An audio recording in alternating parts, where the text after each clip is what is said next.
Okay, guys. Alright, so that was my fault, and hopefully that should have fixed the problem now. My internet was still streaming at like an obscene amount, and my internet just can't handle that. So hopefully we're gonna hope this is better. Yeah, let's hopefully go through and see how we go. So let me know if in the comment section below if you have any more problems or anything like that. So let me know. Okay. But there. So Satellite, obviously, like I was saying before, guys, obviously his kid has hurt himself. Or herself, sorry. So he is here, and he's going to try and chime in when he can. But let's just jump into it. So, as I was saying, man who shot the California cop previously deported, arrested, but cops won't honour ICE detainer, feds say.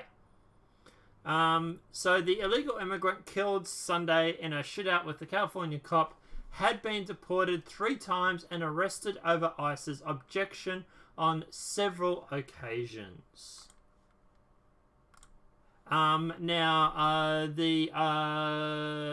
Including cases involving very department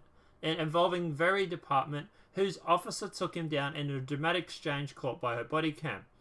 In a graphic 28-second clip released Wednesday, body cam footage from Sunday's traffic stop shows Geneva Hernandez Morez, I'm getting that name wrong, rolling down his window, grabbing a handgun, and opening fire. NAPA County Sheriff's Department Deputy Riley Jaranik, I might be mispronouncing, narrowly avoiding getting struck before running to the other side of the car and firing at least 15 shots into the red Honda. Jerez Morez, 48, died at the scene of the deputy was not seriously injured, officials say.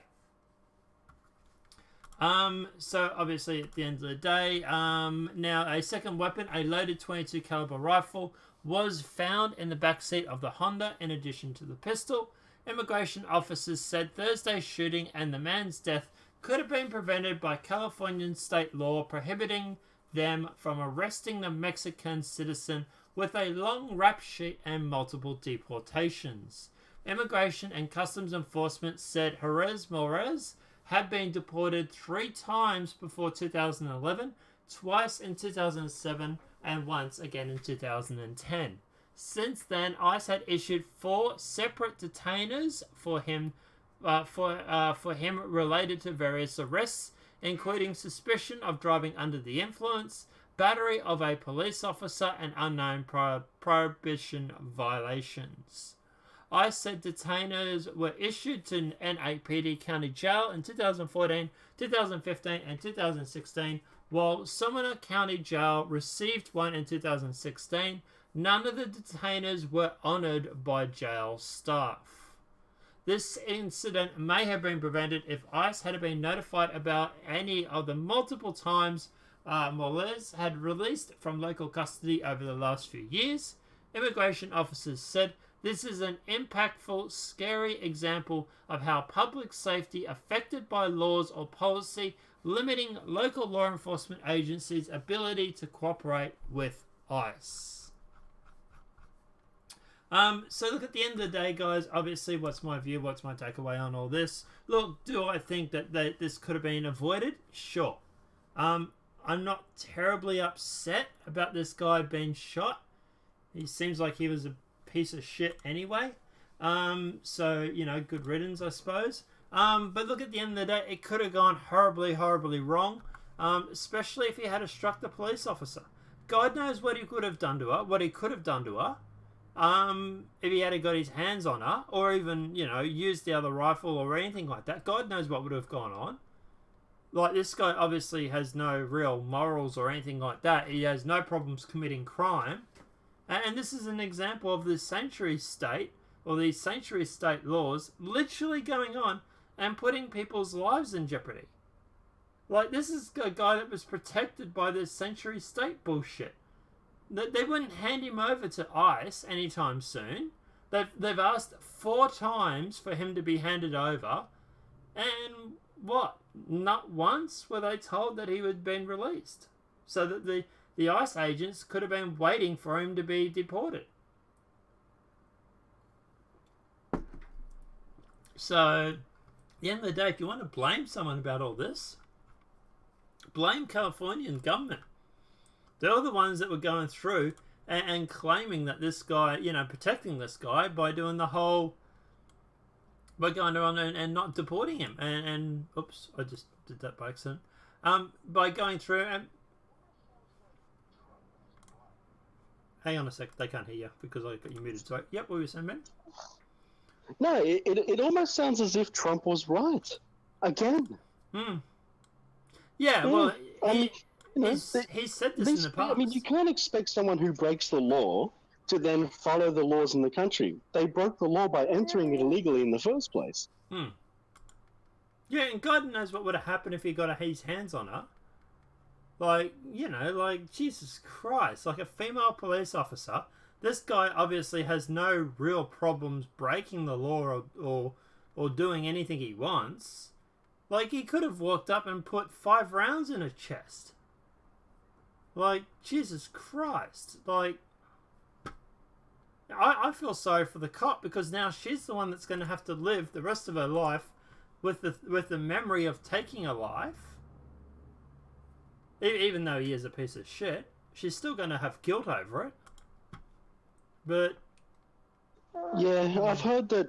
I mean, even military people can sometimes have to live with that. That you think you're doing the right thing for your country and stuff, but it still hurts in some way, from what I understand. Yeah, true. All right, let's jump on to the next thing. Patriots owner Robert Kraft charged with soliciting prostitution. Oh boy. I find the timing of this story very, very convenient, but let's jump into it. Patriots owner Robert Kraft will be charged in connection with the prostitution ring in Jupiter, Florida. The announcement was made by police in Friday morning news conference. So, according to CBS 4 in Boston, police said Kraft was involved in 2 incidents in the last month at the Orchards of Asia Day Spa in Jupiter, and there was a video evidence of both showing the Patriots owner in the act. Kraft is one of the 25 people who will be charged by Jupiter police in the specific bust. The incidents are a part of a large crackdown on human trafficking and prostitution at several spas in West Palm Beach area. Kraft faces 2 misdemeanor charges of soliciting another for prostitution. Police said that they are in the process of issuing an arrest warrant in the case. Once the warrant is issued, Kraft will be summoned in the mail to appear in court. He could face up to a year in jail, prohibition, or fines. However, a spokesman for Kraft categorically denied the longtime NFL owner had engaged in any illegal activity. Now, additional reports claim that police have not only possessed surveillance video of Kraft, they also claim to have video of Kraft in the act. Now, the investigation of which Kraft is allegedly a part is a part of an ongoing police investigation stretching back over the course of several months. Kraft has been the Patriot owner over the last 25 years. During that time, New England has been to 10 Super Bowls and won 6 of them. So he seems to be pretty good at his job. Now, what I find it very interesting about this is that the media has been attacking the Patriots lately, claiming that, he's a white supremacist, that this group is white supremacist group and blah, blah, blah, blah, blah. Do you think that this is just inconvenient timing? Do you think there might be something more to this? Like they're trying to make a mountain out of a molehill? Or do you think this is just, just really bad timing on his part? To be honest, I don't know what to think. Look, it's prostitution. As far as I know, the girls were legal age. They had a business transaction. I'm not against prostitution. I think they have a very good job to perform. Yeah, it's actually legal in Australia. Yeah, it's legal in Australia. If he was doing this in Australia, this would not be happening. But do you think they're making an example out of him because of the company, the football company he represents? Yeah, there seems to always be a bit of a stigma around footballers and football owners. Things to do with, female-related stuff. I've noticed that over the years, and it's just getting worse and worse.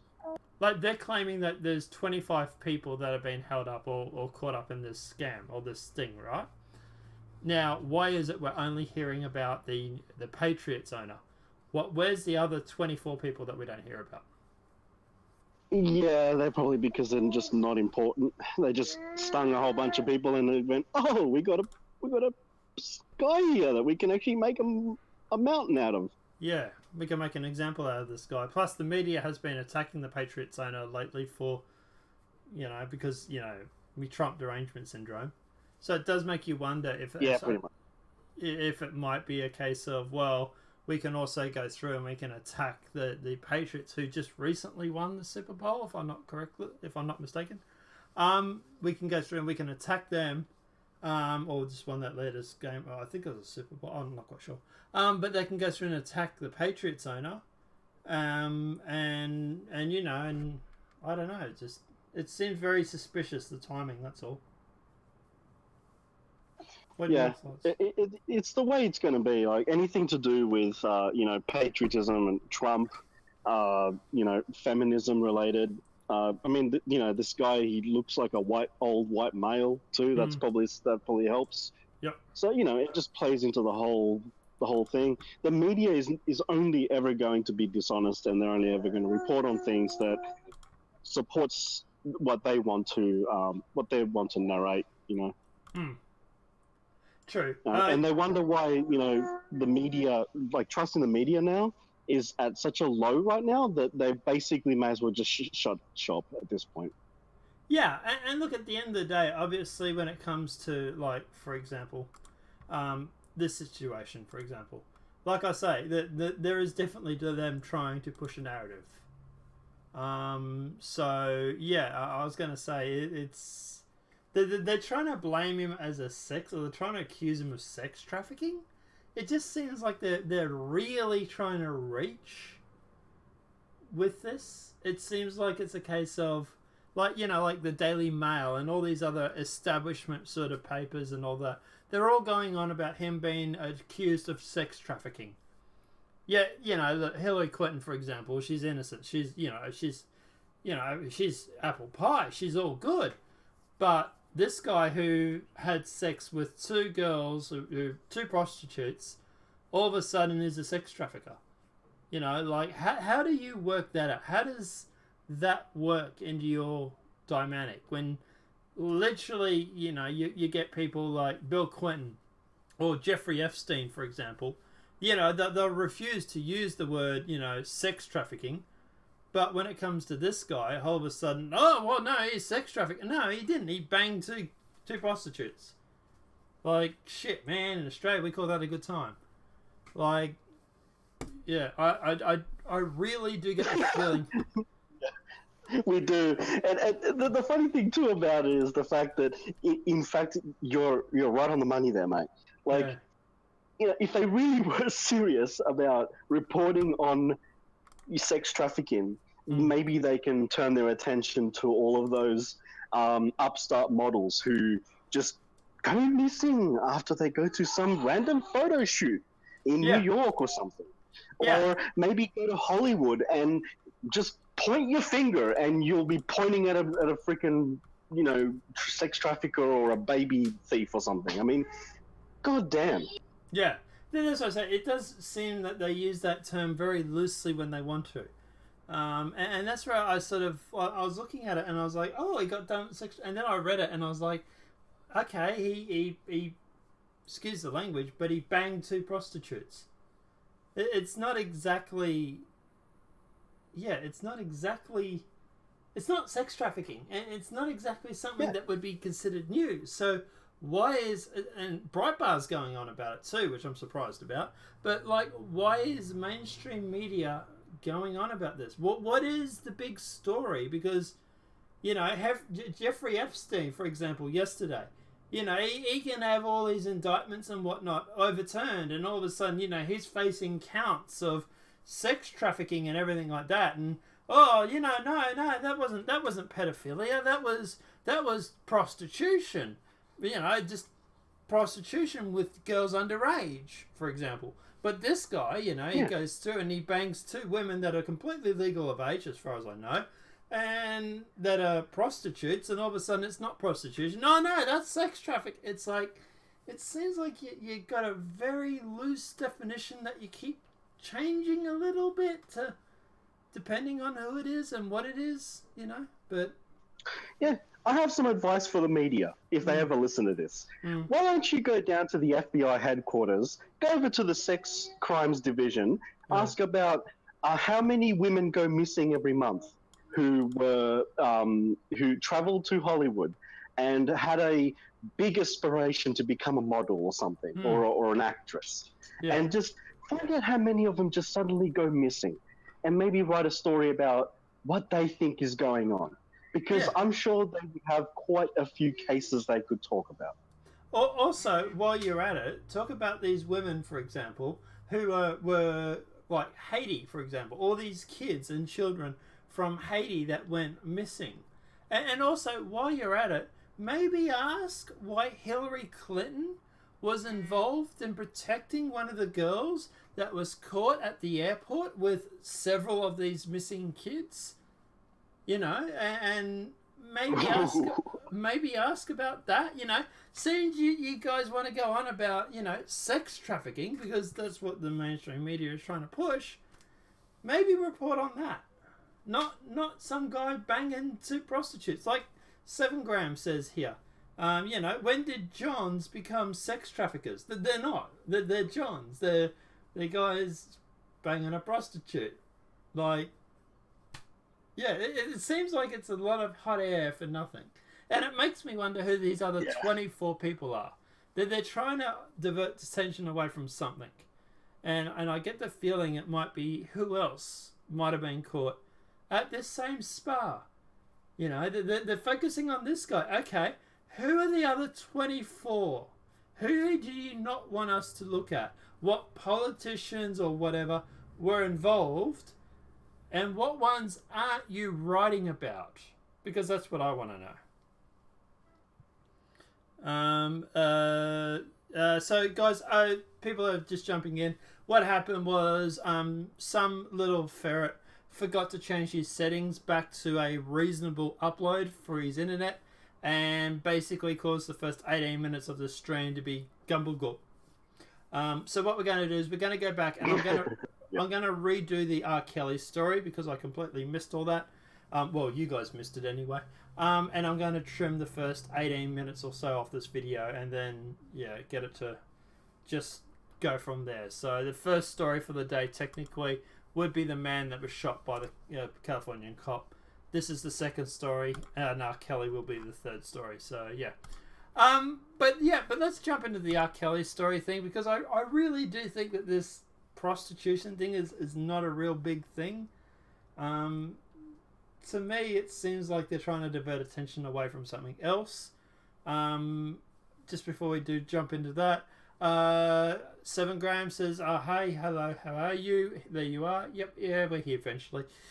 Greg, I believe that prostitution is legal in Las Vegas, Nevada, USA. Yeah, it's also legal in Australia too. Report on real crimes like Port Richey, Florida. Mayor arrested for firing on SWAT team, executing his arrest warrant for doctoring without a license. Oh, I will look into that for you guys. I didn't even hear about that. Hillary somehow got the charges dropped from the woman trying to smuggle those kids out of Haiti. She works for the Clinton Foundation. And 18 minutes of my life I'll never get back. I'm sorry, Greg. I really do. But yeah, what's this Port Richey doctor firing on? Do you know anything about that?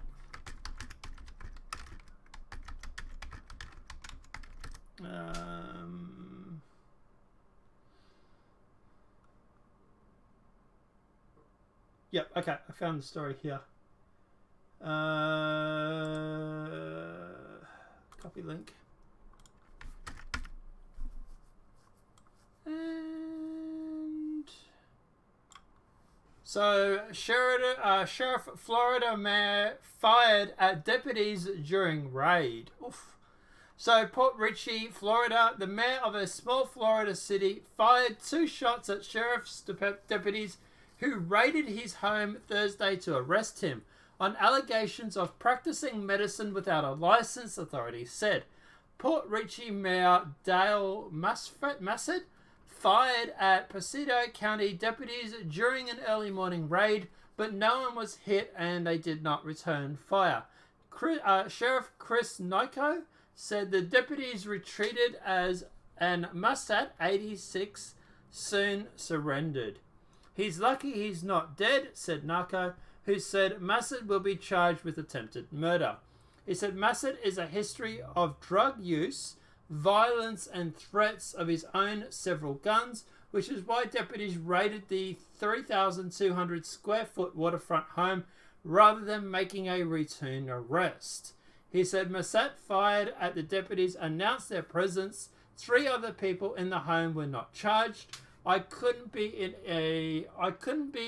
immediately determined if Massad has an attorney.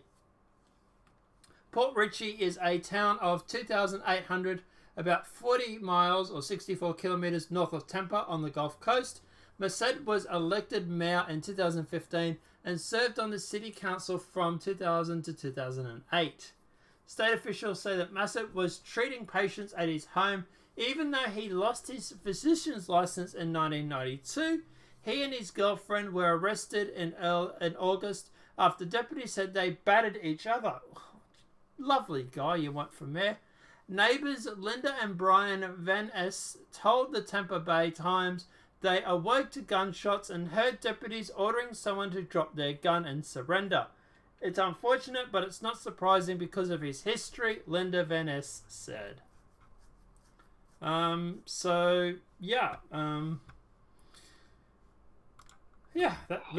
like a lovely guy. Stand up, pillar of the community there. Yeah, sounds like a charming guy you want for mayor, I suppose. But yeah, speaking of charming and stand-up guys, R. Kelly indicted on 10 counts of aggravated criminal sexual abuse. So, musician R. Kelly had been indicted on 10 counts of aggravated criminal sexual abuse, a Class 2 felony involving 4 alleged victims. Cook County State's Attorney Kim Fox said Friday. In his schedule to appear in court Saturday for a bail hearing, arraignment is set for March 8th. A warrant has been issued for Kelly's arrest, Chicago police say. The charges handed up in the indictment from a grand jury spanned from 1998 to 2010. If convicted, Kelly faces a maximum of 17 years in prison for each account. He's got 10, so that would be up to 170 years. Kelly has been associated with accusations of abuse, manipulation, and inappropriate encounters with girls and young women for more than 2 decades. He strongly denies the accusations. The indictments accuse Kelly of sexual acts with 3 children older than 13 but younger than 17. So, pedophilia, as far as I know. There is no age range listed for one of the alleged victims. The charges say Kelly used force or the threat of force. Homeland Security investigators are involved in an investigation of Kelly, and the U.S. Immigration and Customs Enforcement officers said the office did not provide any details. The news was first reported by the New Yorker. It's funny because here we have a musician who, my understanding, is an anti-Trumper, who is literally gone through and is being charged with up to 10 accounts, 3 accounts of children older than 13 but younger than 17. Yet, when you talk about the Patriots owner, for example, going back to that, He's had 2 accounts of women who are prostitutes, and they call him, they were referring to him as a sexual, what do they call him? Sex trafficker. But R. Kelly, they've literally just said R. Kelly's been indicted on 10 counts. There's no sex trafficking, there's no prostitution, there's no beating of women. Now, this is the same R. Kelly, mind you, that also has gone through with Rihanna, and whose Rihanna's quoted saying that their love is stronger than physical.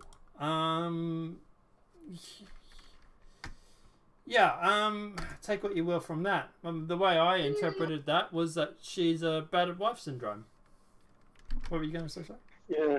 It seems that the more they hate Trump, the more they've strayed away from morality. Have you noticed that sliding scale? It's like, you know, you like Trump, and then you have, like, on the other end, you hate Trump. And it's like, the more you slide over the scale of hating Trump, the more that these people are just freaks, weirdos, rapists, and all sorts of crazy shit. Yeah, it really does kind of make you wonder, because they're really starting to go off the rails. Like, yeah, it's almost like being like a hardcore lefty is synonymous with being a complete creep. Yeah, and look, at the end of the day, obviously we're talking about here in most cases we're talking about the far left. But yeah, like I say, yeah, it's the far left that does seem to have a major problem when it comes to, like, for example, the Me Too movement. A lot of that were left-wing people, you know, like Harvey Weinstein, for example. All these, you know, these late-night shows and all that, the hosts that were caught up in this, all these actors that were caught up into it, you know, Kevin Spacey and all that. These guys, they're not Trump's base. These are not Republicans, sorry, Democrats. You know, why is it that all of the Democrats, well, not all, I should say, not all, but a lot of these people that have been caught up with these Me Too movement have all been left-wing? You know, people always say, oh, the left is more submissive when it comes to women. You know, they're more likely to be incels. And yeah, there is that, but then you also have the whole thing where they're submissive because, you know, like male feminists. And I don't know if I should get you started on male feminists. No, probably not. I don't want to keep this video short if I can, because I need to go to bed, and we've already lost 18 minutes. So yeah, and you obviously have your own stuff that you're dealing with at the moment with your kid being hurt and everything like that. So yeah, let's not get into male feminist. But anyway, let's keep going. So obviously we do have the YouTube update. We'll probably do that story last, guys. So let's jump into Planned Parenthood. I'm just going through and reallocating. What is this? Linus Tech Tips WAN show? Save the best topic for last?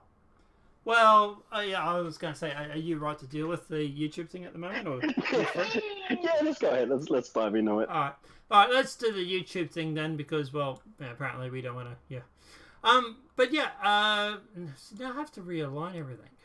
You just made me move everything. Alright, so we'll move that there. Okay, so, the YouTube.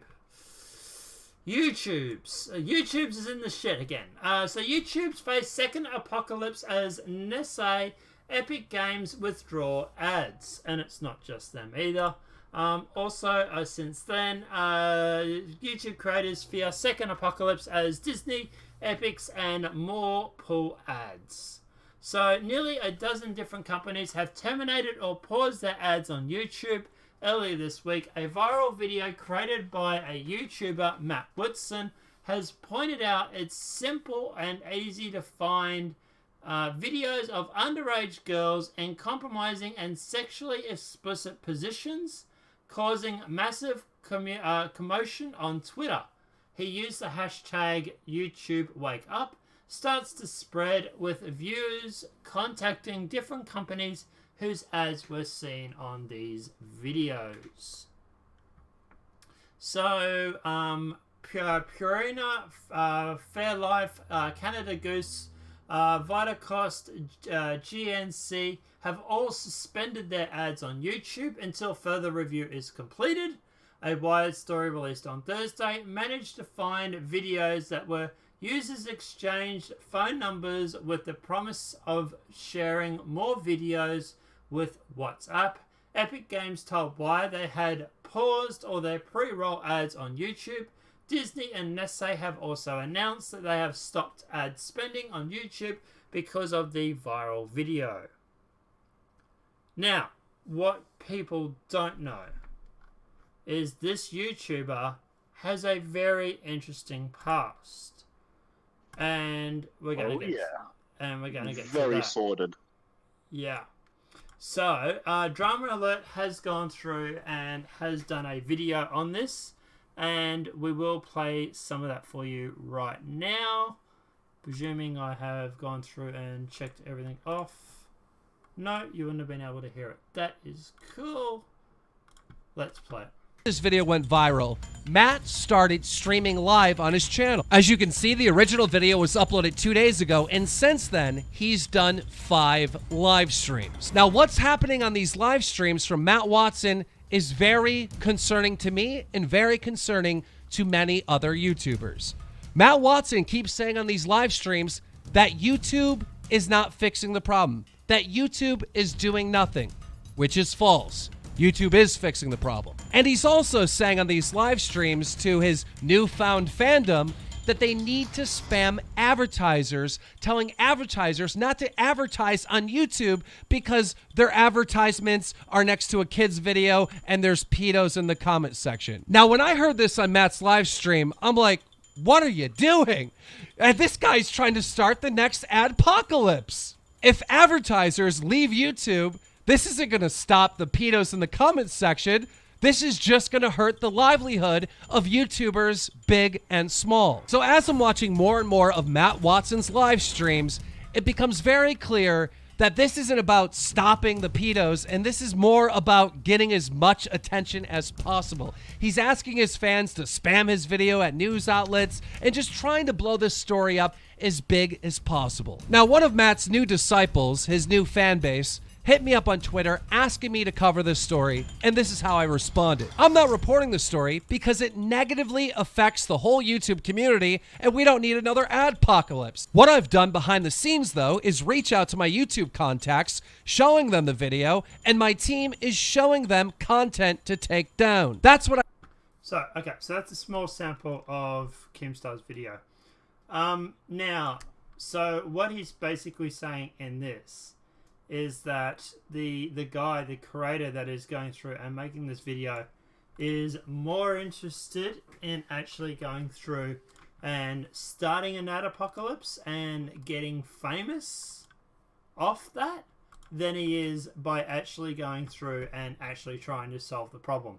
All these creators, all these advertisers and everything pulling out, it's not going to stop the pedos from posting these comments in the videos, or putting in certain, that's what they're doing. They're putting comments in the videos, these kid videos, saying check out this timestamp, and basically they were going through and using the comment section to suggest inappropriate times. And it's not these videos, some of them weren't actually done by adults. Some of these videos were uploaded by the kids themselves. There's just harmless videos of them playing on a trampoline and stuff like that. And some of the videos were downloaded and re-uploaded, with obviously these pedos. Look, the fact is that he was claiming that YouTube wasn't actually doing anything is actually inaccurate.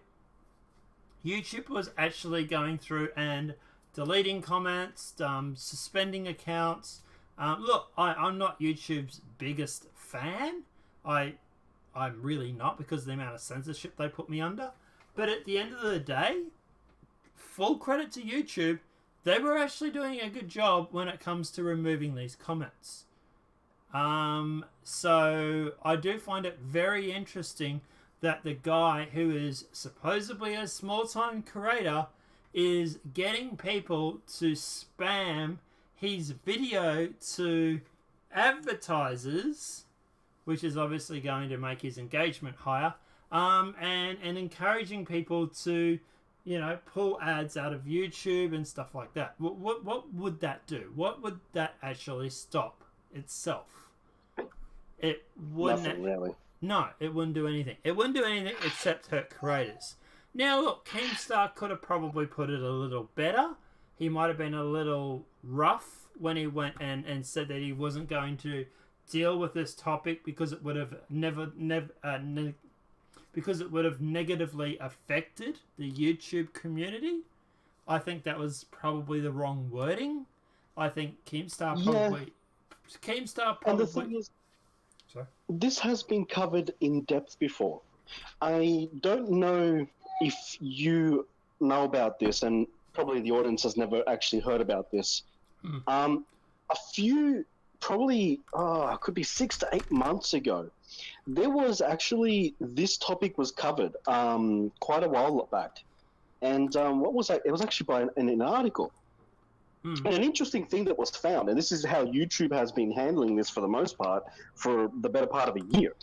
When these kids upload these videos themselves, they're not very tech savvy, right? They're just kids, right? Yeah. Now, on laptop software, or camera software on your phone, there's a common file name format, and when they go to upload the video, they don't rename the file, and obviously they don't rename the title.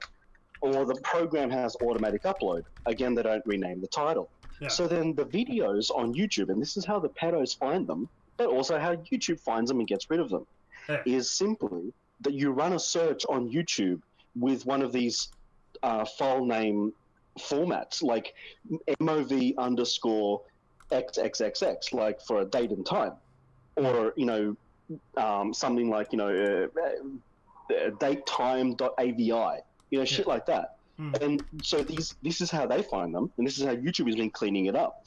This guy is honestly completely full of shit, because this problem has been embattled for a very long time. YouTube's been dealing with this non-stop, and I don't know where this was reported. I think Tim Pool reported this, that apparently a lot of the people who pulled their ads have already spoken with YouTube, and the ads are coming back probably shortly.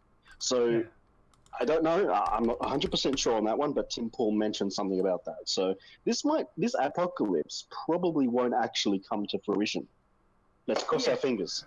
And look, at the end of the day, obviously, look, people are going to turn around and say, oh, look, you do YouTube. Look, guys, to be honest, the amount of money I make off YouTube is nothing. It really is. My videos get hit really hard by the demonetization. Like, you guys have well, some of you might, but you trust me, how bad do you think it is? It is nowhere near as bad as it is worse than you guys think it is. But what I was going to say was, at the end of the day, so look, obviously, I'm not YouTube's biggest fan, okay? I think they kind of suck, to be honest. But at the end of the day, I'm going to turn around and say YouTube was actually doing a good job on this. So, yeah, I really do think that this guy was doing this more because he was trying to get famous. He was trying to go through and trying to make people think that, or trying to get advertised, or trying to get exposure. And he's literally using a bad... Yeah, there's also playlists. Like, these pedos that they create their own channels and just to create playlists to links to all the videos. I mean, this stuff is easy for YouTube to figure out. Algorithms for file names, algorithms for lots of different things that it works perfectly. And I suppose, if you run a search right now for some sort of common file name from some webcam software, you'll probably find very few videos now because they see them. They have, algorithms. I mean, seriously, they got algorithms for everything. You don't think they got algorithms for this, for, say, picking up children's voices so that they can have, like, a team of people just watch these videos, make sure that they're okay? Like, come on. this guy is just after e-fame, and he's nearly caused a disaster, you know. Yeah. And himself is a piece of shit because there's a video of him in a car. Yeah. Oh, okay, yeah. I'll let you do. So that is something that we're actually just about to get to. So if you go through with drama alert, you fast forward a bit, you would actually come up to this part in the video, and I'll play this for you now. Just a small sample. Trying to hide. And that's when I saw this video on his YouTube channel titled, "The Cam Girl Ruined My Life, Huge Warning." Now on this video from Matt, at about 2 minutes and 19 seconds, there's a schoolgirl walking down the side of the street, and Matt pulls up to her in a car, honking the horn, asking her if she wants to do an adult film with him. Shocking stuff. Roll it. Lady to participate in my adult video. Good luck. Anybody?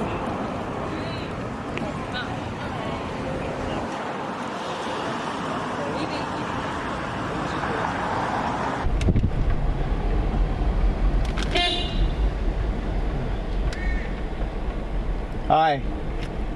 Are you interested in shooting an adult video?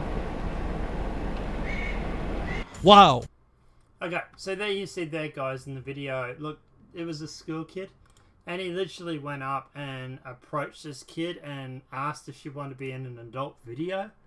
Now, look, at the end of the day, look, I don't know if the kid was legal age or what, okay? We don't know that.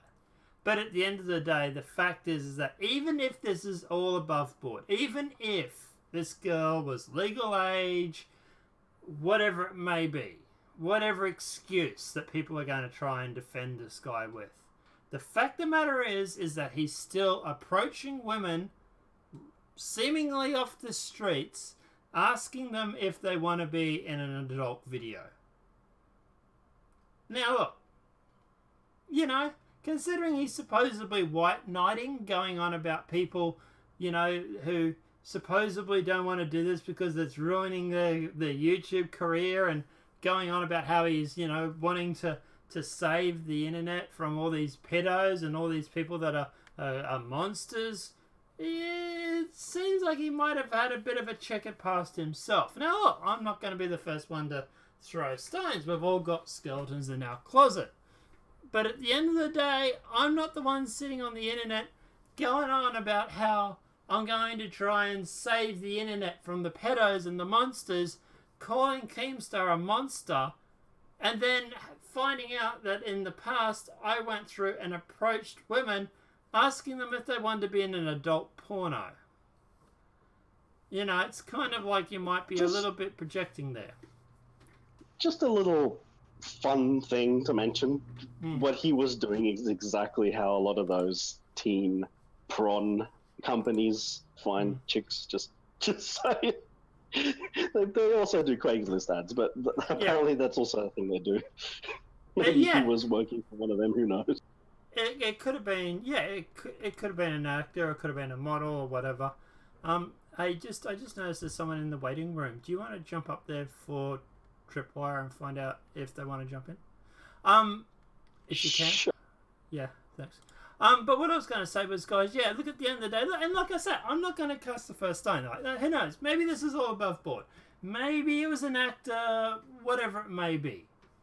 But at the end of the day, I do find it very, very interesting that someone who supposedly is white knighting for the whole of the internet seemingly was going around approaching women off the streets, asking them if they want to be in a porno. Okay? It's a little bit conspicuous, but I don't know.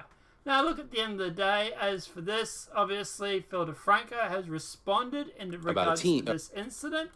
And obviously, Team YouTube have responded. The YouTube's response has worried some people, and we'll get to that now. They responded saying, "Hi there. For reference, over the past few days, we've taken a number of actions to better protect the YouTube community from content that endangers minors. Here's a tweet from Philly D for more context." Now, they also wrote 2 out of 2, and this is the part that got people scared. with regards to the actions that we've taken, even if your video is suitable for advertisers, inappropriate comments could result in your video receiving limited or no ads. Yellow icon. Let us know if you have any questions.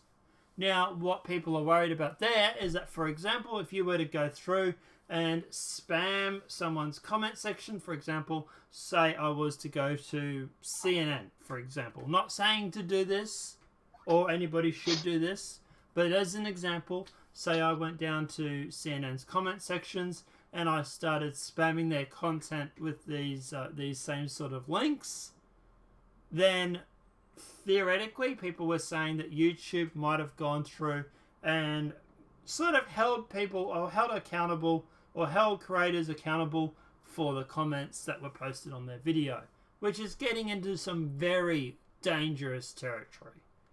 What was the guy with Trip, do you know? I couldn't hear him. Okay, cool. No worries. But yeah, so look, at the end of the day, obviously at the end of the day, this is worrying, the fact that YouTube have said this. Now, they have come out and tried to clarify it.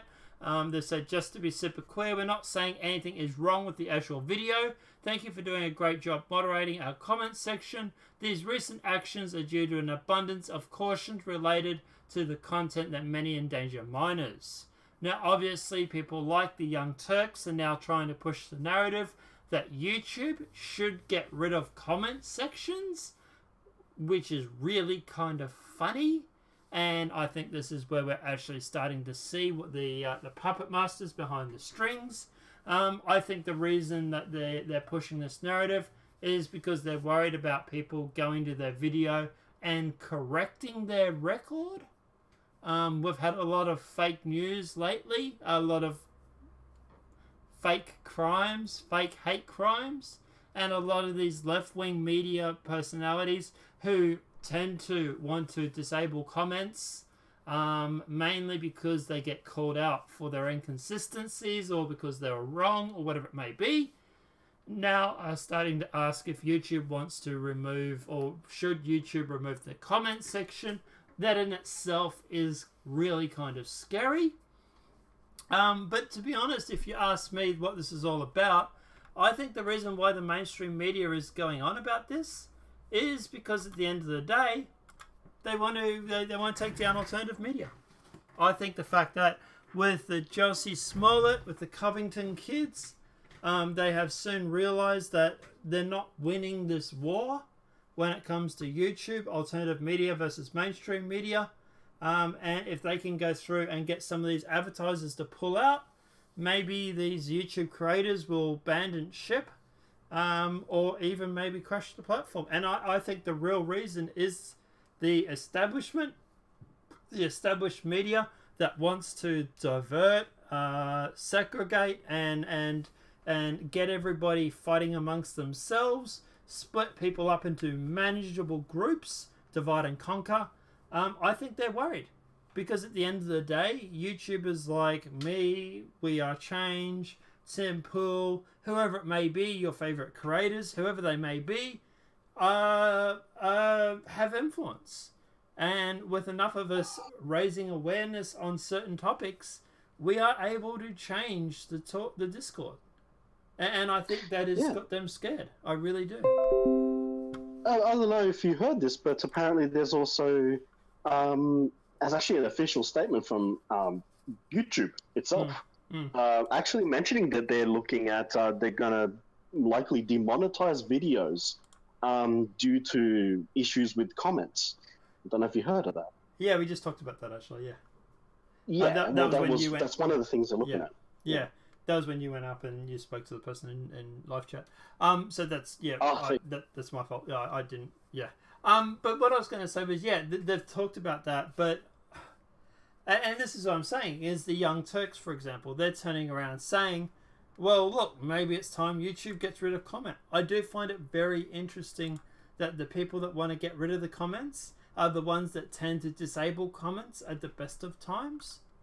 But I also do think that there is also the established media who is saying, well, hey, look, YouTube's down at the moment. We can literally take YouTube down with a couple of blows. Let's kick off the apocalypse 2.0. And let's see how many of these YouTube creators we can get to pull the plug, because we're losing. We're losing this battle. We have a bunch of people like Mark Dice, for example, who can sit in their kitchen with a laptop and a green screen and get more views per night than what mainstream media gets. You know? And Mark Dice is also hilarious. He is too. He is very funny. But at the end of the day, I do think it is a combination of factors. There's a combination of forces here who want to take YouTube down just because of the fact that alt media is just too powerful. It's too powerful for them, and they've realized, especially with my... sorry. Hello, NPC. How are you, buddy? But I was going to say, yeah, they've recently realized that with, like, for example, with Josie Smollett and stuff like that, or the Covington kids, that YouTubers like We Are Change, me, with little influence I have, whoever it may be, you know, your favorite YouTubers, you know, we have the power to change Discord, and we can correct the record when enough of us jump up and down, and I think that scares them, and I don't think it is ironic or good timing that, for example, this story literally breaks days after the Josie Smollett situation is coming out to be a fake hate crime, that which yours truly was one of the first few people, by the way, who turned around and said it was fake, or thought it was fake. And I wasn't alone, of course. But at the end of the day, alternative media was the one that has gone through and has been pushing this is fake sort of narrative, which we were right about, by the way. And it does get better, by the way. We also called it early on that, you know, it might have been like a drug meetup, because apparently the cops have actually mentioned that he was after something, I forget the nickname for it, but it was basically ecstasy. Oh, okay. Tim Pool covered that, like, I think it was 2 hours ago, and I watched it. I saw. Okay, I haven't even seen that one yet.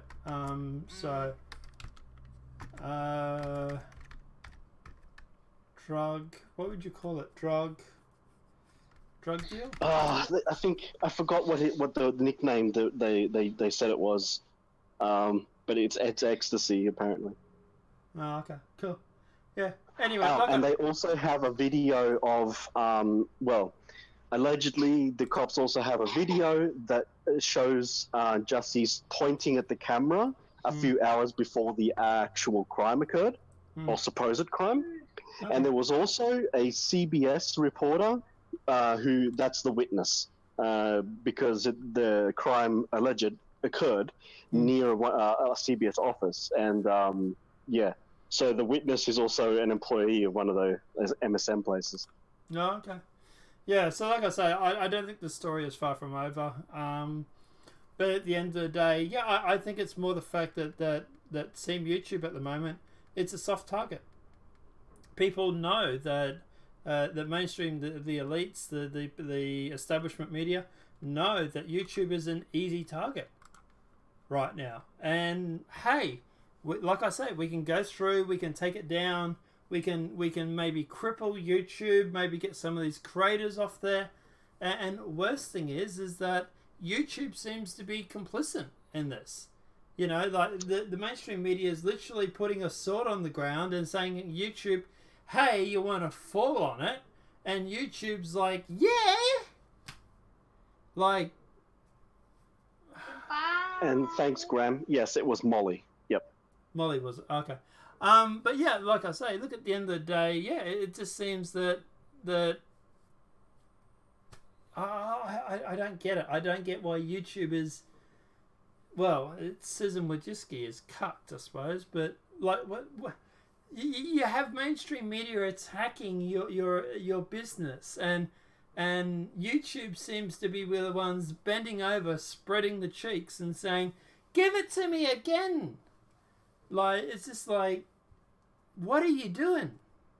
And this YouTuber clearly lying about things, clearly claiming that YouTube hasn't done anything. Like I say, not the biggest fan of YouTube. Really not, with all the censorship that I cop. But at the end of the day, I'm going to say YouTube was doing a good job with this. They were actually clearing this up. And this guy, blatantly lying about it. But I think he was more after attention. I don't know. Any thoughts? Any final thoughts? Oh, no, that's about it. Like, it's interesting that apparently they caught him pointing at the camera a few hours before that. Yeah, so the time frame when it occurred, the attack occurs out of frame. It starts in frame, occurs out of frame. But yeah, they found him pointing at it. And the funny thing is, it seems that the cops knew this way before. So the cops were actually putting out fake information that they didn't know anything at all and were investigating so that nothing could be tipped off. So they knew it was a hoax pretty much right from the beginning because they saw that on the camera when they were going through the footage. Yeah, but at the end of the day, they could have just been trying to protect their investigation or whatever. We are actually going to talk about. We are going to talk about. I'm okay. I tend to be okay with cops lying in the beginning to protect investigations. Yeah. Well, look, we are talking about Josie Smollett in a sec. But let's keep going with this. Journalist groups alarmed by Justice Thomas calls to reconsider free press ruling. So now professional journalist groups were troubled after Justice Clarence Thomas urged the Supreme Court to reconsider a foundational freedom of the press rule. New York Times versus Sullivan generally protects news platforms from liable lawsuits, providing reporters operating carefully and with good intentions. Thomas argues Sullivan's was an activist decision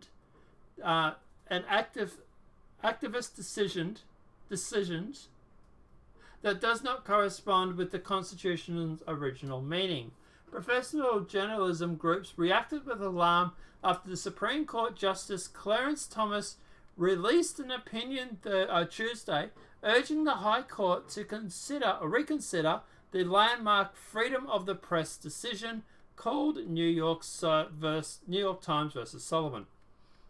The Sullivan ruling generally shields reporters and news platforms from libel or defamation lawsuits provided they were acting in good faith.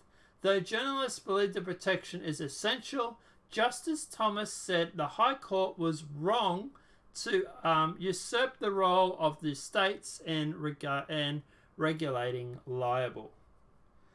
Look, at the end of the day, I get concerned when people talk or keep going on about, for example, mainstream media losing rights to publications. I get why he's saying this, and I get why he's reconsidering this because of everything that's recently happened. My argument would be that the mandate or the caveat on these sort of decisions is that the media has to be operating in good... What do they say? Good faith? Good faith. Now, look, as for when it comes to, like, for example, with the Kavanaugh hearings, or the Covington kids, or even Josie Smollett, for example, that I would not argue is good faith. So, yeah. So, look, at the end of the day, I would say that, I would say that he's probably on the wrong decision on this. I would say that we probably should keep this ruling, because it does protect journalists. But yeah, it is interesting that the repercussions that that the recent timeline has had. But yeah, I mean, Australia already has pretty bad laws that can put journalists in prison. Yeah. Already for certain types of reporting. So, I mean, it's only a matter of time before I guess the US was going to start following suit. Yeah. But, you never know. Maybe these hoaxes are supposed to bring this along. This could be the end game. Who knows? Who knows? I'm going to go through the comments in the section, guys, because I haven't read out any for a while. We're sort of on a bit of a back foot here, trying to play catch up. But 7 Graham, RT is asking if Kraft was targeted and who's next. Very interesting. I don't know what you mean by Kraft was targeted. 7, if you want to elaborate on that for us. Is that the one that makes Vegemite? Yeah, Kraft, Kraft Vegemite and stuff like that. Yeah, the American company. I don't know what they were targeted about though. Anek 76. I'm sorry, man, I'm getting your name wrong. And one of those to sue people for comments on social media. NPC, hello my little raccoon. Hello NPC. NPC, Jason Smollett is my new hero. What a liar, such balls. I mean, talk about putting yourself out there. Well, true, I suppose. 7 Graham says Not Molly. a hero I'd like to aspire to. Yeah. 7 Graham says Molly was the drug. Molly is the drug street name. NPC, YouTube is committing suicide. The freedom of speech in the comments binds the site together. They are burning YouTube feature by feature, destroying their AI in the favor of MSN feeds. Sad. And I would agree with him actually on that. NPC, the corporations from Google to Disney are setting fire to their own businesses. Money and popularity don't matter anymore. The politics are everything to them, becoming woke and going broke happily. You obviously wrote, well, current money won't matter if in the New World Order global reset. NPC says Marmite, Vegemite tastes. It tastes like shit. Yeah, it does. I don't like Vegemite either, man, to be honest. 7 Graham, Kraft is... Heresy. Yeah. 7 Graham said Kraft is Patriots owner that likes the messages... that likes messages? Kraft is Patriots owner... Oh, okay, yeah, I get what you mean now. Sorry, yeah. Kraft is the Patriots owner... Triggered. I swear to God, I'm triggered by that. I mean, have you never put toast and you get some butter and Vegemite on there? It's bloody tasty, man. No, it tastes like shit, dude. Bloody hell. Yeah. Kraft is Patriots owner that likes massages with happy endings. So maybe they're going after Kraft because of the Patriots now. Maybe that's what 7 Graham's saying. But let's keep going because we're running out of time and I really need to get to bed. Trump to use nuclear option to recover $2.5 billion from more California's failed high-speed rail projects. The Trump administration announced this week that it was cancelling nearly $1 billion in grant money for California's now defunct high-speed rail project, and President Donald Trump is coming for the other $2.5 billion. The $2.5 billion has already been spent, but California has failed to deliver the high-speed rail on time or at all as promised. Therefore, the Trump administration argues the state has to repay federal taxpayers. Oof. The Los Angeles Times quoted Stanford law professor David Freeman Estrom, a Stanford lawyer professor, describing Trump's effort as a nuclear option. The practice of recovering money after a breach of contract, while common in the private sector, was virtually unheard of in government, he explains.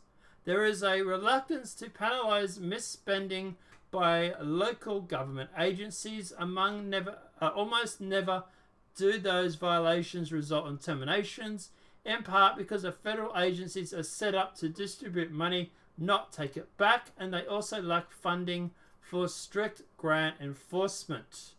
Last week, newly inaugurated Californian government Gavin Newsom announced in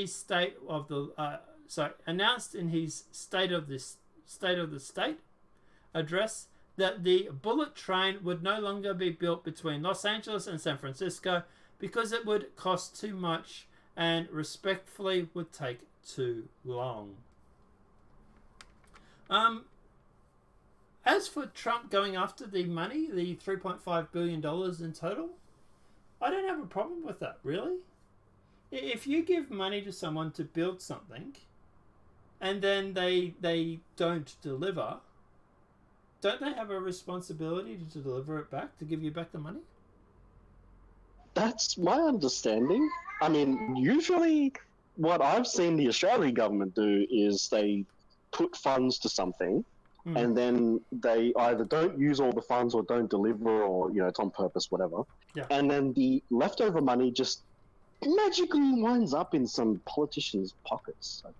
I don't know how that happens. Very strange. And it's not a bad way of money laundering, if you want to use that term. Like, for example, if you claim, hey, I'm going to build a light rail, and then don't develop or don't deliver on that, and then keep the money, it's not a bad way to get extra money for your state. Just saying, that could be a possibility. I've heard about that, yeah. Getting more money for a state, I've seen that they do some strange things like that too. But what Trump is doing is trying to avoid that, get the money back, and then use it for the wall. And I'm totally cool with that. Like, that's what really should be happening. Yeah, if they can't deliver on this train system, they need to pay the money back, right?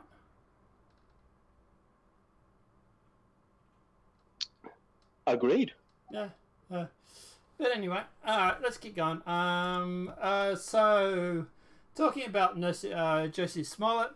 From Travington to Josie, poll shows media hoaxes killed race relations.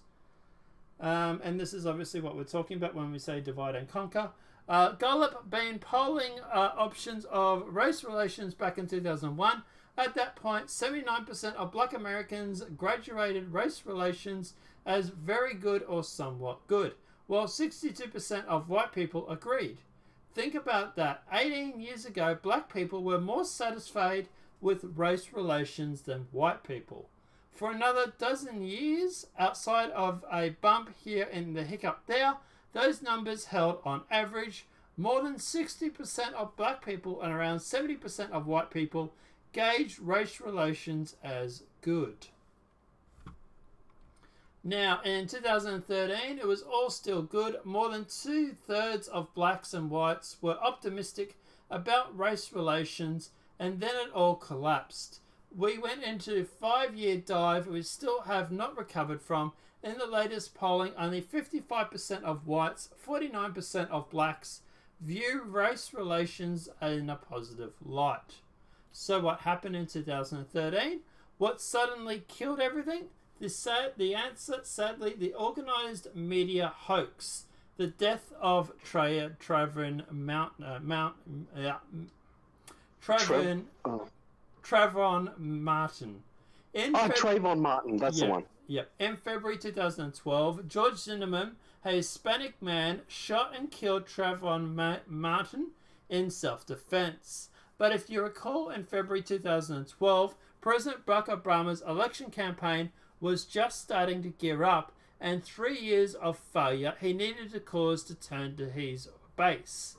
And so the media came running to his aid and turned his Hispanic Zimmerman into a white man, turned an act of self-defense into a white man hunting down a black teenager, and went so far as to try to frame Zimmerman by fabricating evidence against him. CNN, MSNBC both manipulated Zimmerman's 911 tape to twist him into a racist. ABC News politically airbrushed a photo of Zimmerman's scalp to remove the wounds that he received in his struggle with Martin. Although exonerated in court of law, Zimmerman was tried and convicted by the media using lies, fabrication evidence, and outright racism, and their foreign disgrace. President Barack Obama and the Democrats milked this hoax for all it's worth. You see, at this point, when the media and the Democrats went all in on identity politics, in the 5 years since, they had never looked back, and as a result have been in an endless series of hate crime hoaxes that the media either complicit in or manufacturing or eagerly advancing, and nothing can stop them, not the damage to their own credibility or even tragedy and death. And then it goes on to talk about more of these fake hate crimes. There is actually a list here. On top of that lie they talked about the anti-Muslim hoax, the bisexual hate mail hoax. These are a list of all the hoaxes that have happened recently. And at the end of the day, this is also, like, for example, the programs like the Young Turks, for example. There is something to be said for the establishment media, Young Turks, mainstream media, who try to push this race-baiting narrative. It is a way the Democrats gained power, and it's a way they try and hold on to power, is by literally going through and race-baiting and trying to cause divide, because at the end of the day, dividing races up into small groups means they're more manageable. And that's what they want. They want people fighting amongst themselves and not fighting amongst or fighting with each other against, like, the establishment, mainstream media, whatever you want to call it. There's historical proof that when the whites and the blacks teamed together, it was hell for the establishment. Look, I only know that there is a historical thing that occurred where this happened. I don't know the details, but I'm sure we could find something. Yeah, I was watching a video on YouTube, I think it was yesterday or the day before, where they were actually talking about this. There's been a lot of attention on this Trayvon Martin thing that happened just recently. I think it might have been Tim Pool was talking about it, actually. Oh, no, Matt Christensen, sorry, he was talking about it. And it might be something I might actually make a separate video on, where I actually talk about how politicians use race to divide and conquer. But yeah, at the end of the day, guys, don't believe this race-baiting narrative. Don't believe this race-baiting bullshit that the establishment keeps putting out. Look, I'm not saying that there isn't a problem in amongst the black community with, obviously, like, single parents and stuff like that. But at the end of the day, you know, like, most of you white guys aren't going around killing black folks, and vice versa. And people, it's the same in Australia. Yeah, the biggest threat to a young Aboriginal male is another young Aboriginal male. There's a saying. It's not white people killing black people or vice versa. And I mean, people like Jesse Smollett, you know, look, whether you like the guy or not, you got to admit, he knows how to read a room. He saw that America was divided right now, and he tried to use it to, and he almost got away with it, mind you. He tried to use it to further his career. And people are pretty much. Yeah, and people are going to be opportunist about this. But you know, like I say to everybody, don't go believing the race baiting narratives, like, you know, like what the Young Turks and all that try and put out, because they have an agenda. They want people divided and conquered. But anyway. Speaking of minorities and whatnot, gay Muslim migrant in a blonde wig to represent France in Eurovision Song Contest. Bali Hassan, a 19-year-old from Paris, recently won France's selection contest for Eurovision with his song Rio, I might be mispronouncing. Hassani was born to a Muslim family of Moroccan origin, is gay and performs in a colourful wig and heavy makeup. He is well known for France before the contest and his internet personality and performing in a song contest for youth when he was 15. The gender-bending singer has received hateful messages and threats due to his sexuality and appearance and his planned trip to Tel Aviv in May. Israel won the right to host the 2019 Eurovision Song Contest by winning the 2018 edition with the singer Natsta Bressly with the song Toy. Hassan described himself as a huge fan of Brazil. His winning song Rio, or King, carries a message of self-acceptance and empowerment similar to Brazil's Toy. I just want to say that this is a gay Muslim migrant. I'd love to see He's him a degenerate with a monobrow. Well, look, obviously, I'm not going to calling people degenerates, but at the end of the day, and that's not nice, man. But I was going to say, at the end of the day, I'd like to see him over in Saudi Arabia. You know, you seem to think that the Muslims are going to accept your lifestyle. Go to Saudi Arabia, see how that handles it. But yeah, at the end of the day, look, good luck to him. I suppose good luck. Hope he does well. Well, just wondering why they picked him. You'd think that maybe he won the there's contest. like an ideology as well behind. Maybe, but that says here that he won France's selection. So there was obviously a tryout. Yeah, he won it, but were the judges sort of, biased towards selecting a person like this? I don't know. No idea. No idea. Okay. But at the end of the day, like I say, I was more interested in this story because it's a gay Muslim migrant in a blonde wig. I would like to see him go to Saudi Arabia and see how acceptable that behaviour is over there. You know, for all these people that would be fun to watch. Yeah, all these people going on about, I'm Muslim and Muslims are such a loving... Okay, fine, go and live in Saudi Arabia for 12 months. Yeah. And we can probably see what terminal velocity is. Yeah, well, I was going to say this is one of the very few countries where they literally do still throw people off roofs for being gay. It's funny, all of those 8 countries seem to be Muslim countries. But anyway, regardless. But yeah, at the end of the day, obviously, and the last story for the day, oh shit, really? There's still another 4 stories. House introduces resolution to block Trump's national emergency. Democrats in the House of Representatives introduced a resolution to block President Donald Trump's national emergency that could allow him to build a wall on the southern border. Democrat Texas Republican John Costco introduced a resolution which he says will pass the House as a 222 correspondents have jumped on board. Costco sent out a tweet saying this resolution would terminate Trump's national emergency. Democrats only need 218 supporters to pass the resolution. Speaker of the House Nancy Pelosi sent a letter to her colleagues Thursday telling them they need to move swiftly to pass this bill. Look, at the end of the day, this comes 3 days after Manchester's Democrat Senator Elizabeth Warren, a 2020 hopeful, listed a number of issues which she would declare national emergency if elected, including climate change, gun violence, student loan debt, right off the top. That's what we thought. Sorry, that's what we ought to be working on. A few Republican senators, including Maine Senator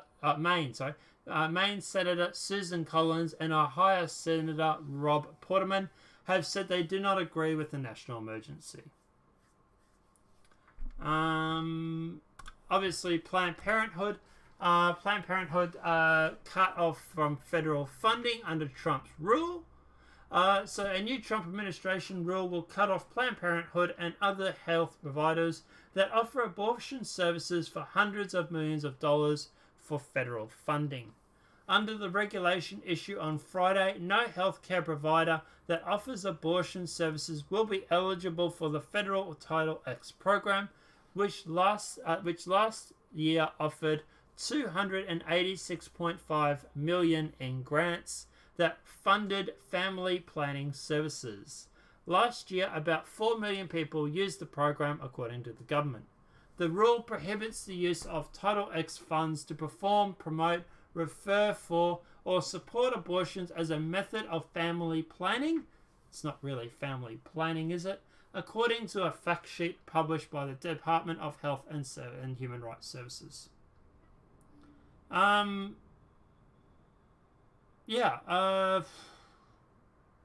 Thoughts on this? What are your thoughts? Well, yeah, it's not family planning. It's, I don't know. It's pretty awful. Look, at the end of the day, if you want to go offering services that the government don't want, they'll say that you shouldn't offer. I get worried when doing that. I get worried when the government gets involved in telling people what they should or shouldn't do. But that said, they are only restricting government grants. So, people can pay for these things themselves. Like, I Sure. know that's an argument that's been around for a while. That yeah. Yeah, like in Australia, in some states, abortions are legal. And you just need to pay for it yourself. It's not covered by the National Health Service, or what the UK would call the NHS. There are private clinics that we have up in places in Australia where you can actually get the abortion done, and it's not a backyard thing. It's in a hospital and stuff like that, but it's a special store or a special doctor's office that only provides that sort of treatment. So look, at the end of the day, if Planned Parenthood wants to offer abortions and that is all they want to offer, then I suppose you're not going to get the tax incentives. But if you are offering other incentives, then maybe you need to divide the company up. Maybe have one part of the company that's Planned Parenthood that offers X-rays, ultrasounds, whatever it may be, and then you can have, I don't know, coat hangers are us, or whatever it may be. I know it's a bad joke. Well, I was just going to say that it is a little bit of a strange thing that a place that's called Planned Parenthood is doing abortions. Maybe they should put the abortions to something more like maybe, I don't know, Planned Not Parenthood. Yeah, just maybe divide the company up into 2 different sections. Split the company up, and that way you don't have to worry about your tax incentives. If none of these tax incentives are going towards the family planning services, then at the end of the day, you should be able to divide the company up. Split it up into 2 sections. That would be my argument. Have Planned Parenthood, which does all the family planning services, and then maybe put the abortion under, I don't know, call it Bob's Backyard Abortions for all I care. Just have some other company that deals with that side of things. Of course. I have a name. Suction or Us. I was going to say, we know Planned Parenthood. That's pretty bad, actually.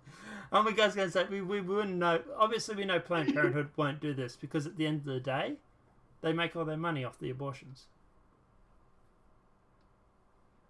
Eric is saying in title that a Unplanned Parenthood is definitely a more fitting title. Yeah, like call it Planned Parenthood and Unplanned Parenthood or something. Or Unplanned Solutions or whatever it may be. Different name. And that way you can keep the government incentive. Tweezers or Us. Let's keep going because it's like getting really late. CNN guest still manages to trash Trump supporters after Smollett arrest. CNN guest Tiffany Cross managed to turn the alleged hoax hate crime by Empire star J.C. Smollett back on Trump supporters during a panel discussion Friday morning. Cross and co-founder of the Beat DC admits that what Smollett allegedly did to stage the crime is psychopathic, but then immediately turns her attention to derailing supporters of the President Donald Trump despite their apparent lack of involvement in the incident. I think we have to be honest about what MAGA hat has come to represent, what the MAGA symbol has come to represent. I don't know what conflates these two, Cross said. This is an actor, allegedly feeling this whole attack, trying to get more money for his salary. That's separate conversation from what's happening at society at large and the divide that is happening in this country. Quote, did he in fact attempt to paint the mega supporters as racist and homophobic people? CNN contributor Naresh Turner questioned. But Nuskel have respectfully disagreed. I think mega supporters have painted themselves as that, Cross said. when you look at the footage, when you hear things they say, this is the honest truth that we have to be bold enough to call that out. I think this is a lot of projecting. Projecting because at the end of the day, they got caught with the hands in the cookie jar. And yeah, they know that at the end of the day, this looks bad for the Democrats. But, yeah, I don't know. Second last story for the day, still talking about Jussie Smollett though. Advocate mag editor suggests pro-Trump police rigged investigation to harm Smollett.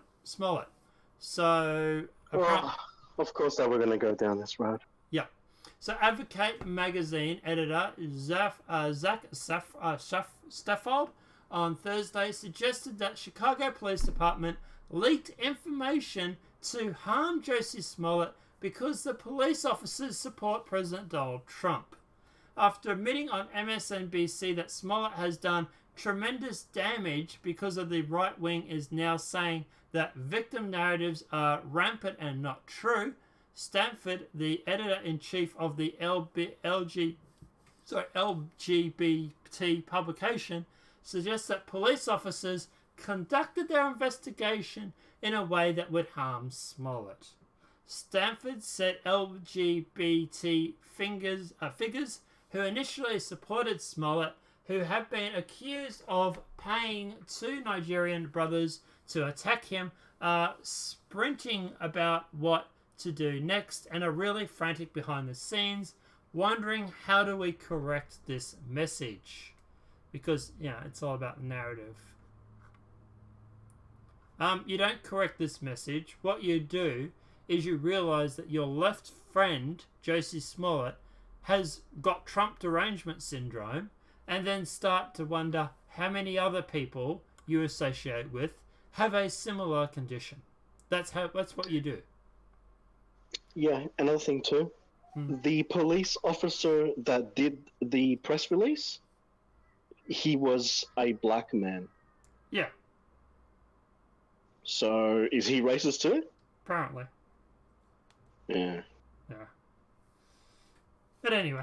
And the last video for the day, or last story for the day, ISIS bride's dad is now suing Trump, US, to let her back into the country. So this is a follow-up to a story that we were actually dealing with a few days ago. The father of Abraham woman begging to be let back into the country after leaving years ago to join ISIS, now launched a legal campaign against President Donald Trump, Secretary of State Mike Paparoto, I'm getting that name wrong, and Attorney General William Barr. Attorneys from the Constitutional Law Center for Muslims in America have filed lawsuits on behalf of Ahmed Ali Manana, I'm getting that name wrong, I don't care, arguing his daughter Hoda and her 18-month-old son should be allowed to return to America. Her citizenship, which the government disputes, should be recognized. The suit also seeks to judge that Manhana's father is entitled to send his daughter money to ensure the survival of his daughter and grandson and enable them safe passage home without subjecting himself to criminal liability under US law. Mathada currently is living at a refugee camp in north and east Syria, and she is willing to pay whatever debts she has to society, even if it means serving a lengthy prison sentence, her family's lawyers told Fox News on Thursday. Now, in 2015, Matha allegedly operated a Twitter account that, at least one occasion, tried to incite Americans to commit acts of violence on national holidays. Mike Paparoto, although has said Matha is not an American citizen, Trump has vowed not to let her back into the country. In Miss Matha's words, she recognized that she has ruined her own life, but she does not want to ruin the life of her young child, the attorney who filed the lawsuit in the U.S. District Court of District of Columbia told AL.com. In a statement, citizenship is a core right under the Constitution. No, it's not. It's not a right, it's a privilege. And once recognized, should not be able to be unilaterally revoked. by tweet, no matter how egregious the interviewing conduct may be. I reckon, as far as I know, she has not shown any remorse for anything that she said. She's not shown any real remorse that I know of for going through and running off and joining. She's treason, right? Running off and joining the enemy is treason. Yep. So she's a non-citizen who committed treason, who's a terrorist, who also incited for violence during public holidays or whatever that was. Yeah. No. And if you want to worry about the kid, well, she should have thought of that before either A, having the kid, or B, going off to fight with ISIS with a child.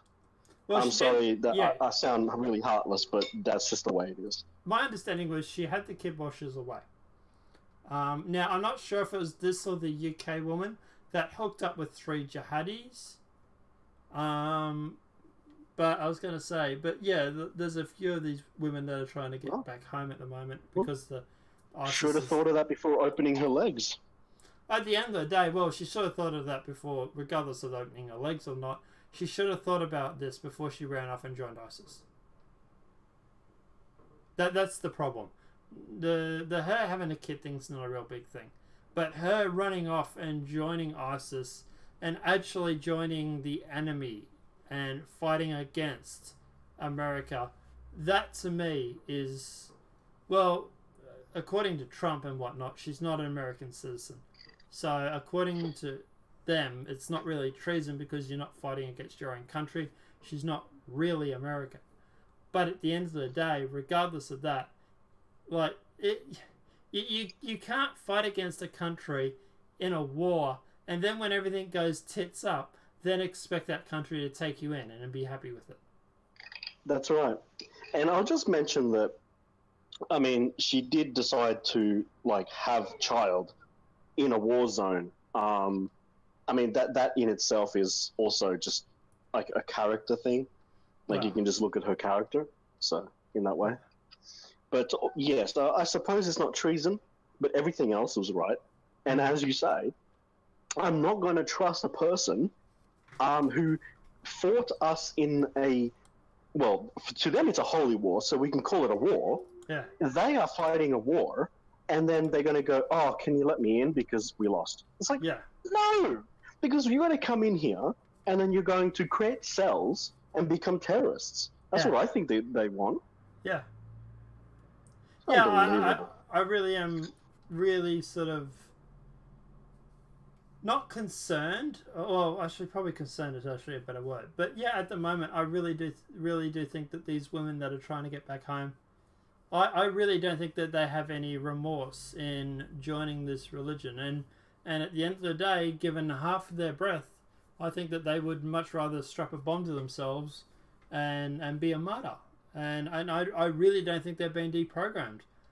Like these sort of women that have ran off and joined these sort of causes and stuff like that, they're not going to be reformed.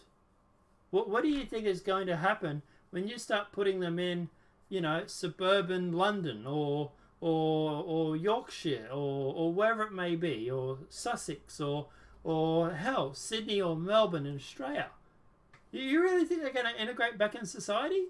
Or do you think they're going to go through and turn to keep their Muslim faith and try and find some other jihadis that have the same sort of view as them, and the whole shit's going to happen once again while they're still in your country? Like you say, this is going to make cells. But anyway, yes, it's treason what she did. She should not be allowed back into the UK. So the girl in the UK is a different situation, Greg. But yeah, there's 2 girls that we're talking about here.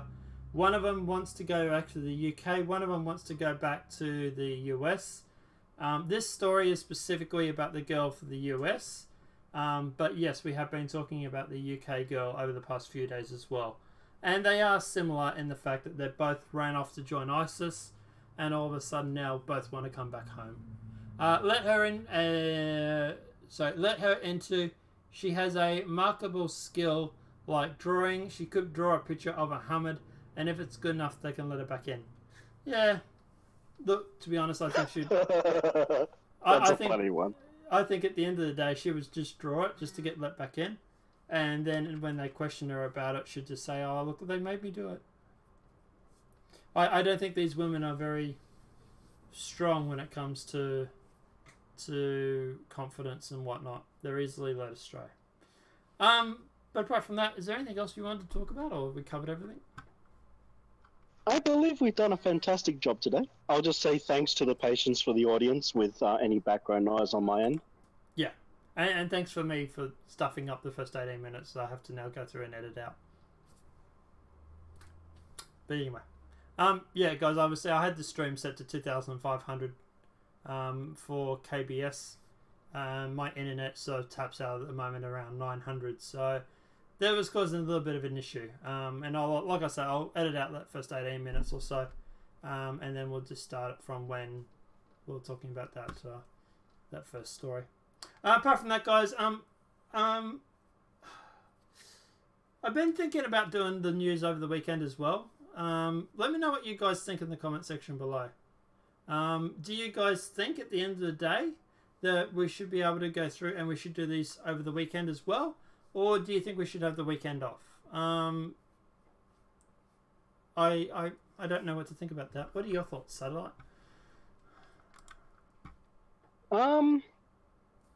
Yeah, you know, if there's news to cover, yeah, if it's quiet, not much going on, then maybe not. I still want to do I think Sunday Fun Day streams. Yeah, and yeah, of course, the Sunday Fun Day thing is something to work on. Yeah. We shouldn't call it that though. Yeah. Someone else might get offended if we start saying that. Possibly. But yeah, no, like the Sunday streams. But then the Sunday streams would be like early morning Sunday. They wouldn't be like these afternoon streams like what we do here. For them, anyway. I see. Well, we could basically do it anytime we wanted. And people used to like the Sundays ones being in the morning because they had a breakfast, they put it on, stuff like that. I don't know, guys. Let me know what your thoughts are in the comment section below. Do you want us to do the news 7 days a week, or do you happy with just the 5 and then doing the Sunday Fun Day thing on Sunday night, Sunday morning, which is our Monday morning, Sunday night? I don't know. I'd have to work it out. Time zones. But yeah, guys, apart from that, let me know what your thoughts are in the comment section below. Thanks once again for all the patience, guys. Obviously, you know, for the stuff up with the audio and the video and stuff like that for the first 18 minutes. Apart from that, guys, I will see you guys in my next video, whenever that may be. Let me know what your thoughts are in that comment section. Apart from that, guys, have a great night. Enjoy. Weekend off. Okay. We'll do gaming. Join my gaming channel and Satellite's gaming channel, and we play games and listen to music. There, that's an idea. Yeah, I've actually finished my Far Cry 5. I actually did stream that, and I'm about to do Metro Exodus. Oh, okay, cool. Yeah, and I'm going to play Tetris because that's what Star Citizen looks like on my crappy internet. But the music still Macro works. blocking for the win. Yay! I can't wait for my decent internet. Anyway, guys, I'm going to bed. I got to get up. I got to work this afternoon. Have a great night, guys. Enjoy, everybody, and we'll see you on Monday morning. Oh, Monday afternoon. Have a great night and enjoy.